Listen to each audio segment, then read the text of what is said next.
بسم الله الرحمن الرحيم والحمد لله رب العالمين نحمد الله ونستغفره ونعوذ بالله من شرور أنفسنا ومن سيئات أعمالنا فإنه حقا من يهدي الله فهو المهتد ومن يضلله فلن تجد له وليا مرشدا ونصلي ونسلم ونبارك على محمد وعلى آله وأصحابه وعلى من اتبعه بإحسان إلى يوم الدين.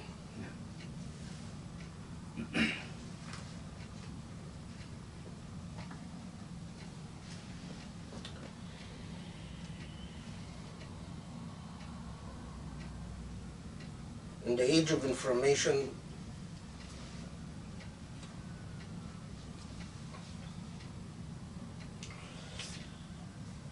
we live in a frenzy of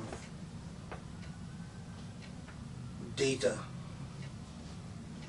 and claims and counterclaims.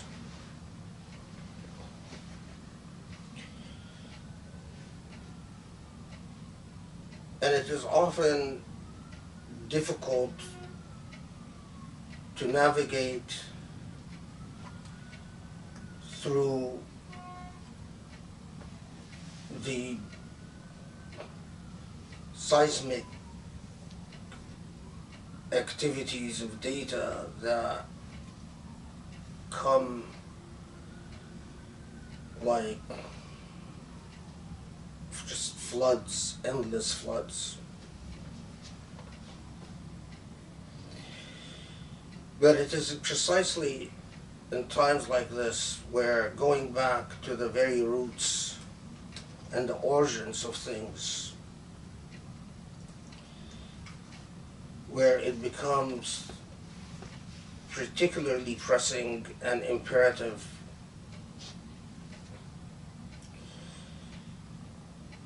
Because, as we've said in numerous times before, your anchor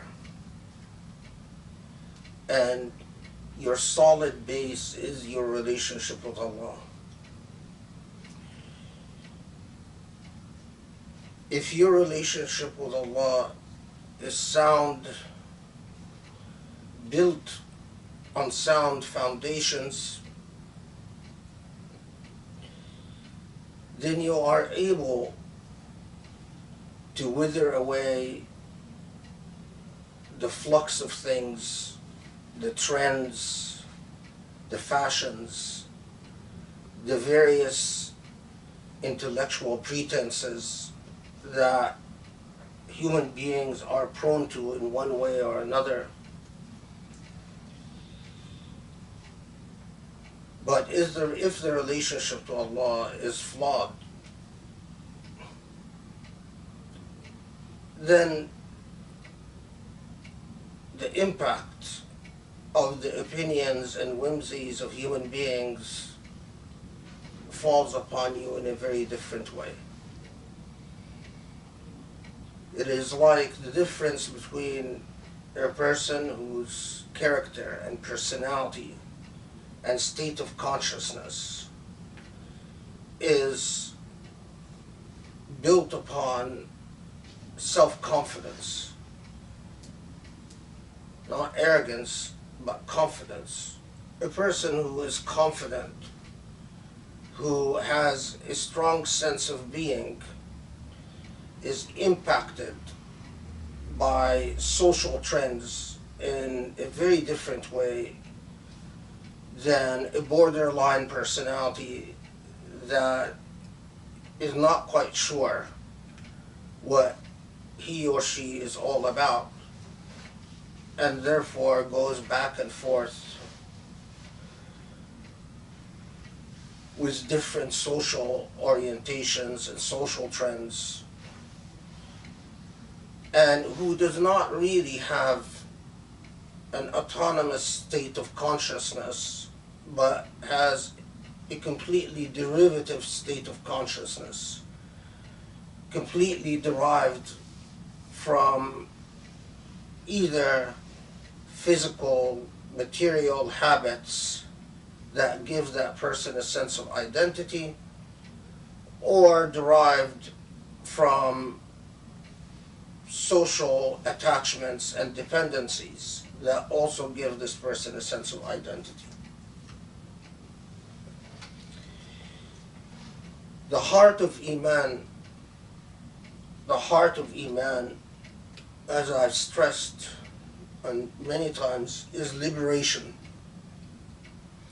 The heart of Iman is that your dependencies and your contingencies and your sense of awareness comes through a state of grace, through a direct relationship with Allah subhanahu wa ta'ala, with God. And as the Prophet ﷺ is reported to have said, a person who knows himself knows his God, or whoever knows himself comes to know God. This state of self-consciousness is critical. Today I focus on Surah Al Nur, translated into the Surah of Light in the Quran. It is one of the chapters in the Quran that deserves to be studied and reflected upon, and has been studied and reflected upon, particularly, and as we'll talk about in a bit, the middle of the surah. The surah has a very interesting structure. It starts out addressing social challenges of rather very sensitive type at the beginning of the chapter.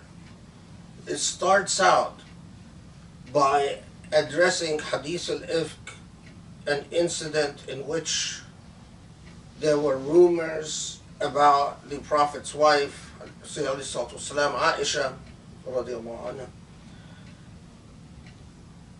And from there it goes on to address slander, punishment for slander, adultery or fornication, zina, in the Quranic discourse either,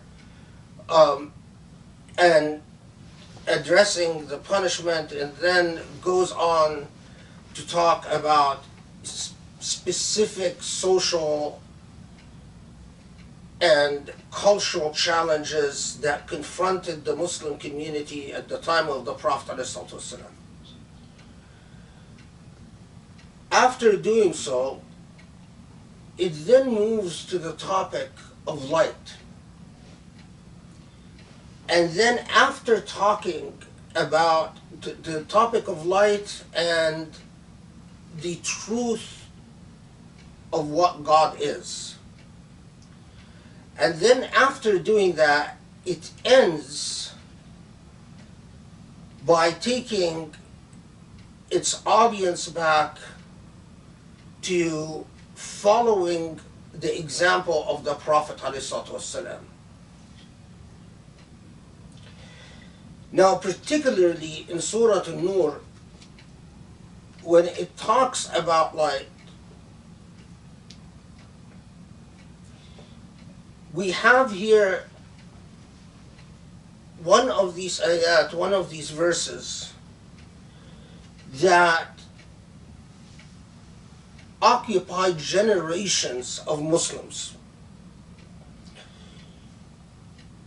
A single ayah in where you can spend an entire lifetime reading just what was written about the single ayah in the Islamic tradition.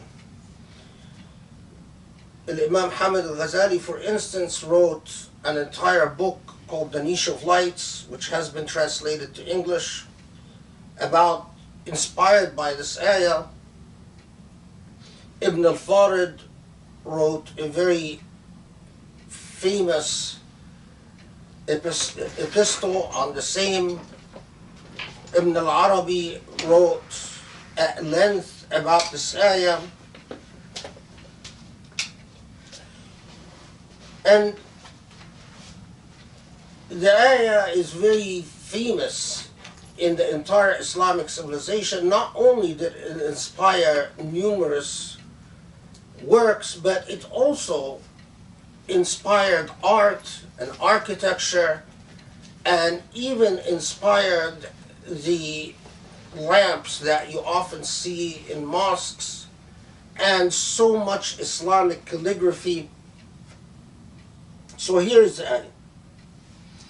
الله نور السماوات والأرض مثل نوره كمشكاة فيها مصباح المصباح في زجاجة الزجاجة كأنها كوكب دري يوقد من شجرة مباركة زيتونة لا شرقية ولا غربية يكاد زيتها يضيء ولو لم تمسسه نار نور على نور يهدي الله لنوره من يشاء ويضرب الله الأمثال للناس والله بكل شيء عليم. Allah, God, is the light of the heavens and the earth. The similitude or the parable of God's light is as if there were a niche wherein is a luminary or a lamp. There's a reason that the translators here choose the word luminary, and I'll explain in a second. The similitude of God's light is as if there was a niche wherein is a luminary. The luminary is in a glass. The glass is as if it were a planet glittering like a pearl, lit from a blessed olive tree, neither of the east nor of the west, whose oil is almost luminous, although no fire touched it. Light upon light, God guides to God's light whomever God pleases, and God sets similitudes for people, and God is all-knowing of all things.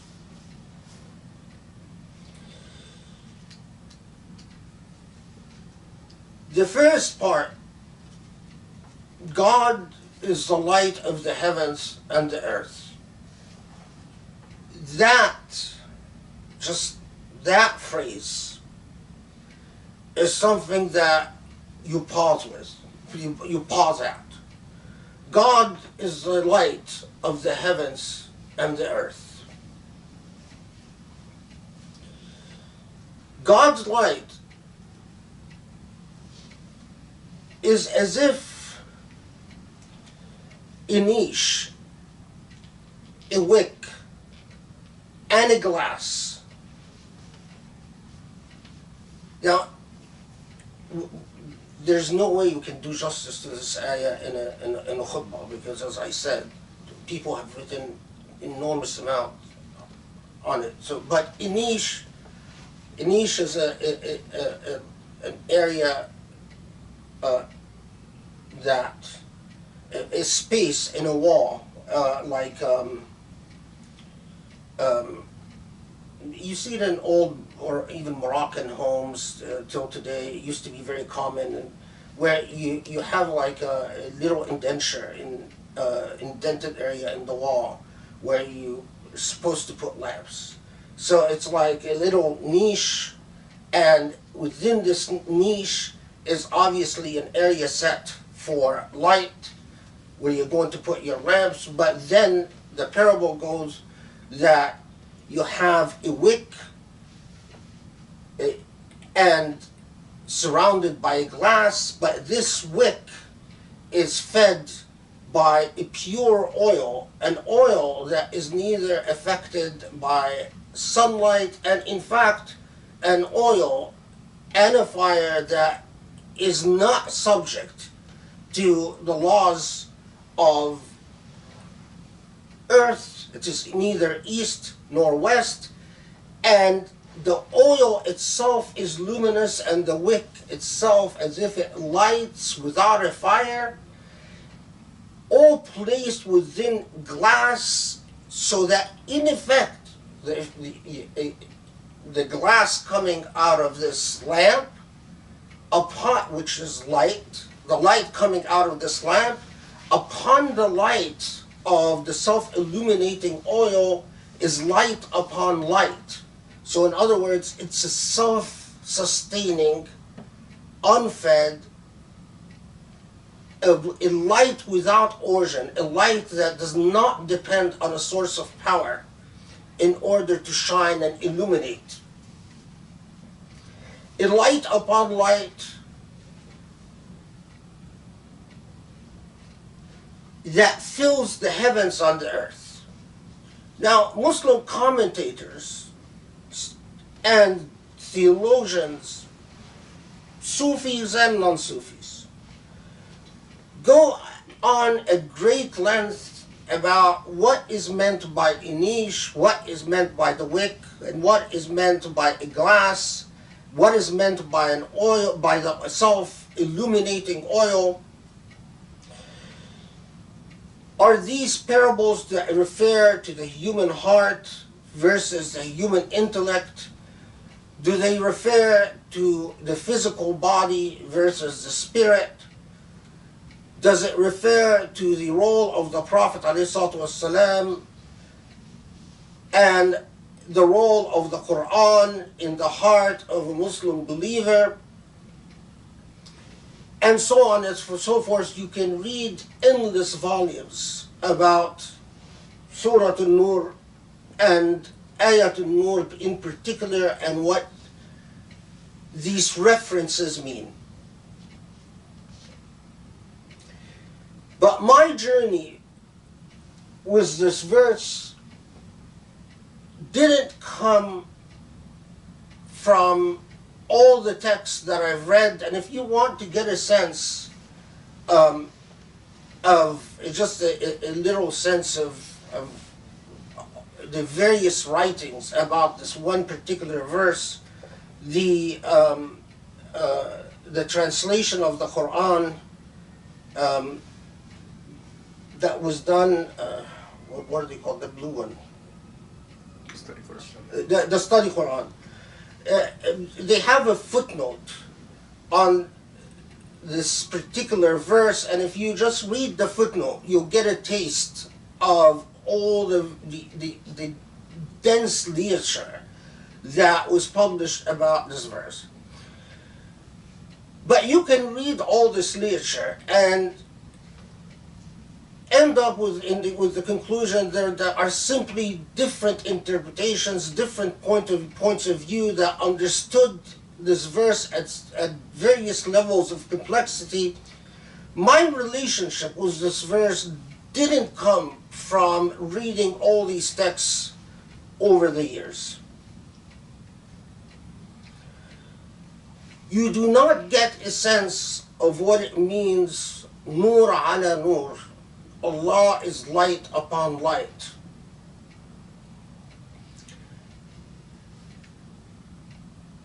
Until you worship Allah and plead with Allah for Allah's love. Meaning, ask God for love with all sincerity and with all your heart. This is why Allah tells us that من لم يجعل الله له نور فليس له من نور, that who Allah does not give the light, the gift of light to, indeed will not have light. Light is something that we all experience, that permeates every part of our life, in every sense of the word. Even in the heart of darkness, our very innate nature is to be comforted by some light.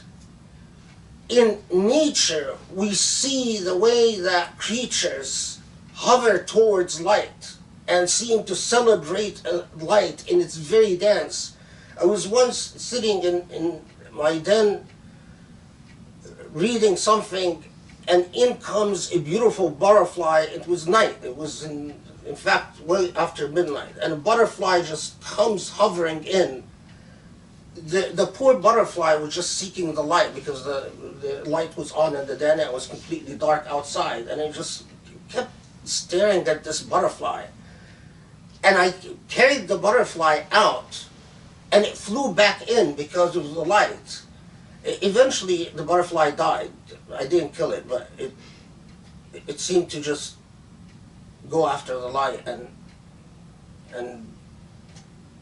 maybe it knew it was time. I don't know. SubhanAllah. It was a very beautiful butterfly, and I just kept reflecting on the nature of the nature that ties an entire creation with light. We really don't know what light is. We experience it, we measure it, we are able to reproduce it without, or to generate it, to use energy, and use tools to have light reflect, but we don't really understand it. We don't really understand why nothing travels faster than the speed of light, and if anything travels at the speed of light, it becomes light.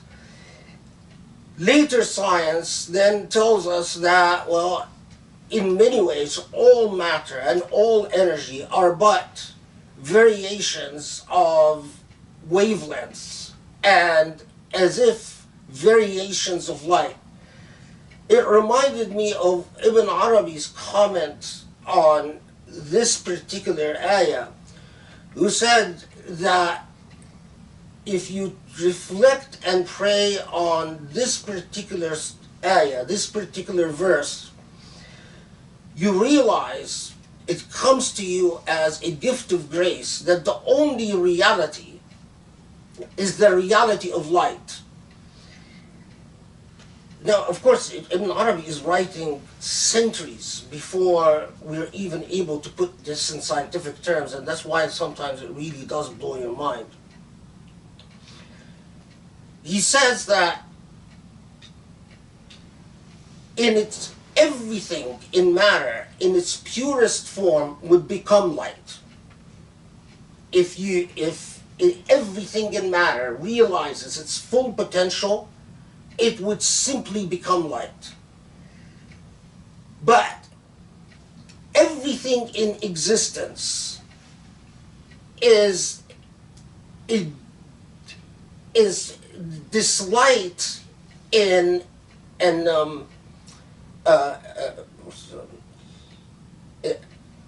unenergized form.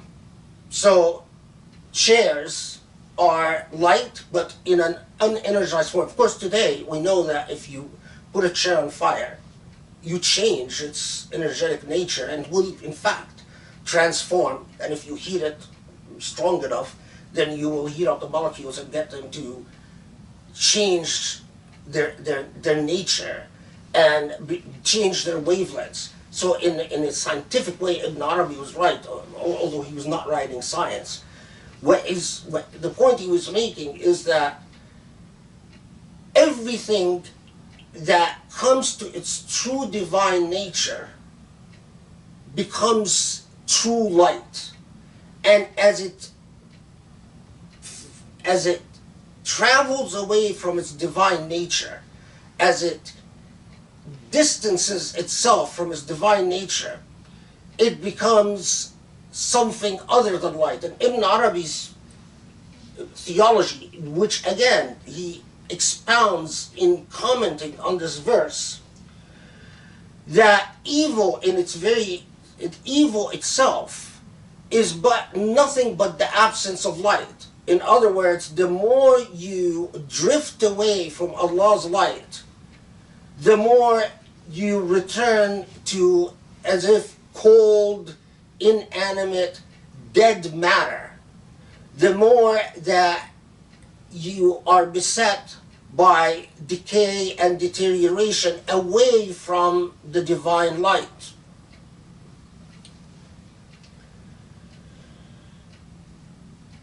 Going back to Surah Al Nur,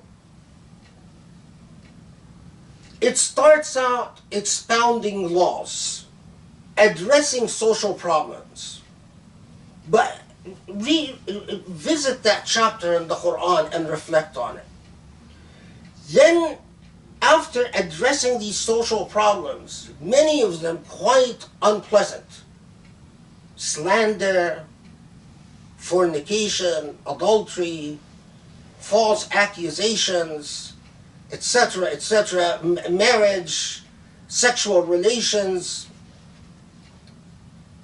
it then moves on to tell you that light, God is the heavens of the light and earth, and that God is light upon light, and that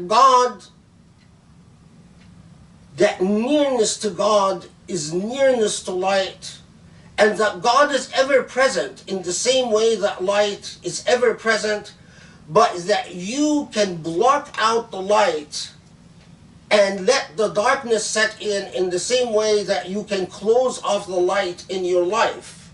You can lock yourself in an area where you refuse to receive the gift of light. And then after that discourse, the Surah Al Nur addresses specifically the example of the Prophet ﷺ, telling believers, follow the example of the Prophet, and that's the end of Surah Al Nur. It is as if Allah is telling us,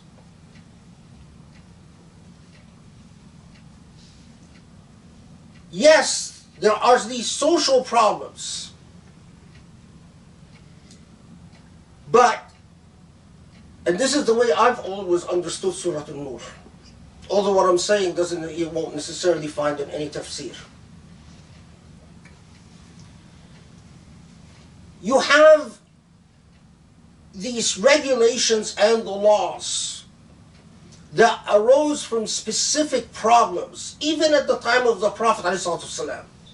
So even the existence of the Prophet in the midst of people is not going to cure the souls. It's not an automatic fix. But the laws are not going to guide you to Allah. Understanding and following the laws, I've always reflected on why does Surah Al Nur go from these specific regulations to this extremely nuanced and sophisticated lesson about where God is and what God is. Because the laws by themselves, like all law, like all arguments about rules and regulations, without the spirit, without the soul, the laws are darkness. All laws, like every legal system in the world, without the animating spirit of enlightenment, the desire for justice, the desire for fairness, the desire to establish a principle higher than simple fulfillment of do and don't, is darkness. God is saying to us, you can study these laws all you want. You can sit there and you can study the laws about slander, fornication, marriage, who you can have sex with, who you don't have sex with, but that is not God. That is not the enlightenment. The enlightenment is beyond the laws to reflect about the nature of the truth itself.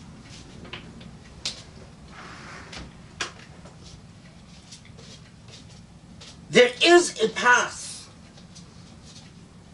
to that light, and that's the example of the Prophet ﷺ. But the example of the Prophet is not a legalistic example. As I said before, you want to understand the Prophet ﷺ, you want to follow the example, don't talk about his marriages, because his marriages were, like all the other prophets, were decreed as a function of his prophecy. The laws of the prophet's marriage are not generalizable to anyone else. Either the number of women he married or even his lifestyle, which is impossible to reproduce. But talk about his living example in terms of his love, his dhikr, his salah, his intimate relationship with Allah. And if you study the Prophet, if you study the Prophet's dhikr, if you study his supplications, you find that the most salient thing about his supplications is he is consistently pleading with God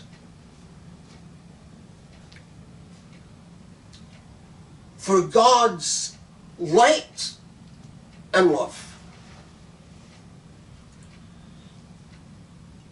If you want, in fact there is a hadith attributed to the Prophet where he is asked if he's ever seen Allah, and he says, I've seen light.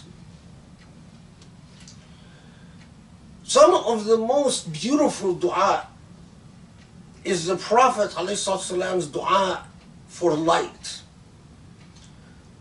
to be transformed into but divine light in life before death.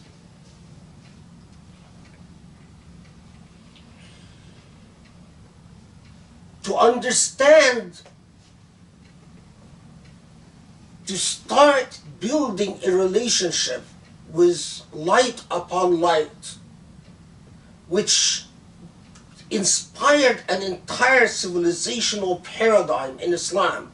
As I said, from Islamic art to architecture to poetry to just an endless sea of inspiration. Start with your relationship and your longing for light in the heart and in the mind, in the heart and in the intellect and in the body. Make your light upon light, your light in earth and your light in the hereafter, the light of following the example of the Prophet's supplications and salah and prayer, and the example of following the journey of all the prophets from Ibrahim to Isa, Jesus, Moses, Muhammad. Don't talk to yourself and others about laws unless you invest at a minimum an equal amount of time, and in fact, if you really want to be just and fair, a far greater amount of time, but I'm just saying at a minimum, if a fair amount of time, an equal amount of time, seeking out the light upon light. Because as Allah tells us, وَمَنْ لَمْ يَجْعَلُ اللَّهُ لَهُ نُورٌ فَلَيْسَ لَهُ مِن نُور.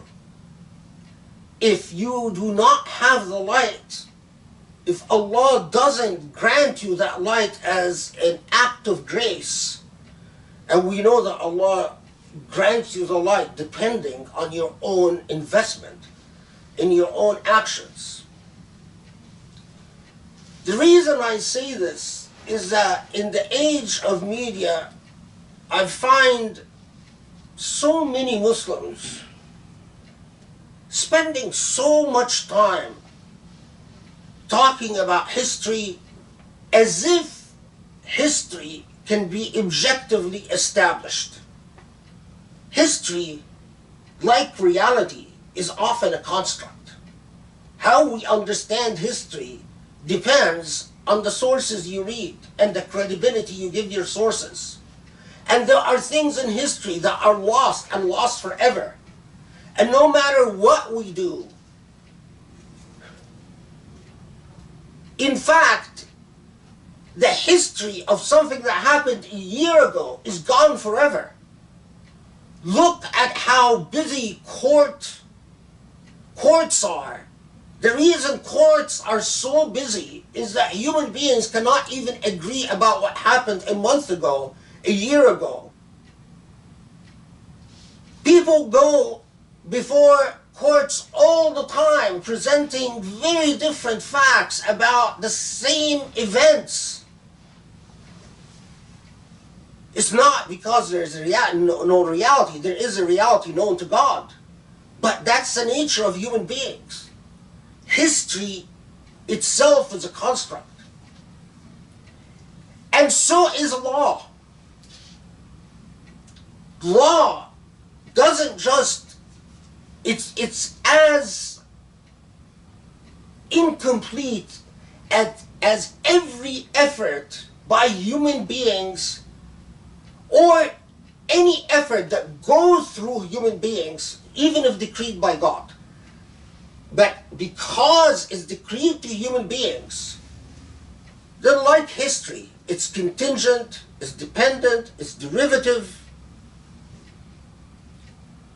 For young Muslims to approach religion through history or law, it's as if you decide to get to know someone by introducing yourself to their rear end, excuse me, rather than their face.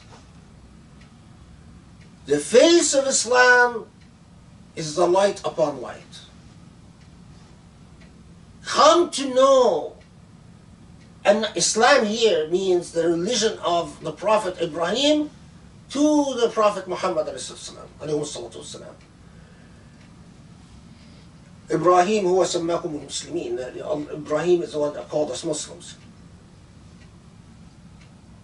Build your relationship with the light upon light. Plead with God for a light in your heart and in your mind and in your soul. For a light that surrounds you, a light in your family, a light in your home. Plead with God to be full of light, so when you do meet the light that you will meet upon your death, the light that you will meet in the hereafter, the light that are angels, the light that is the reality beyond the material reality that we live in. When you do meet this light, you are not derived of darkness, because then that will be extremely anxiety producing. When you are in the celestial state, being surrounded by the light of angels, the light of divine, the light of the pathways, the light of the barzakh, and your truth comes out as something dark, believe me, it is not the law that's going to make you luminous. And it's not an understanding of history that's going to make you luminous. It is only your relationship with the light upon light, with Allah, Nur ala Nur, the light upon light, and the extent to which you built that relationship and invested in it. أقول قولي هذا وأستغفر الله واستغفر لي ولكم الله يستجب. بسم الله الرحمن الرحيم والحمد لله رب العالمين وسبحان الله العلي العظيم ونصلي ونسلم ونبارك على محمد وعلى آله وأصحابه وعلى من تبعه بإحسان إلى يوم الدين.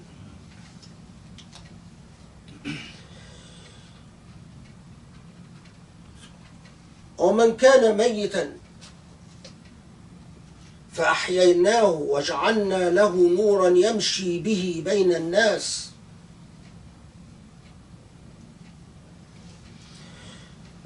وجعلنا له نورا يمشي به في الناس كمن مثله في الظلمات ليس بخارج منها.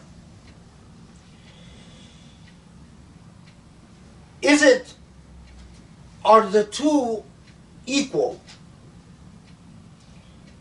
A person who was dead and then we gave him life and bestowed upon him a light by which he or she is able to walk in the right way, in the right path among people, like the one who is blundering about in darkness, and so will not come out of it. So we made the wrong, and so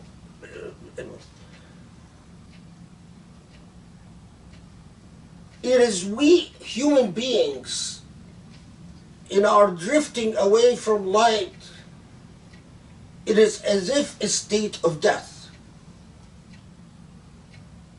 Like the cold universe,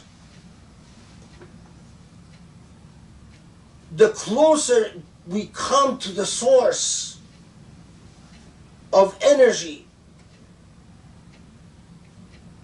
the source of life, the source of purity, what we innately know is good.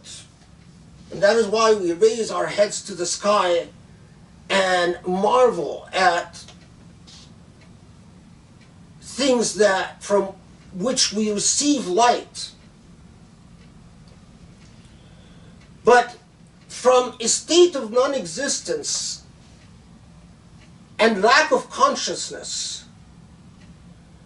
it's either from that state that you go to darkness and you will blunder about, back and forth, being swayed one way or another.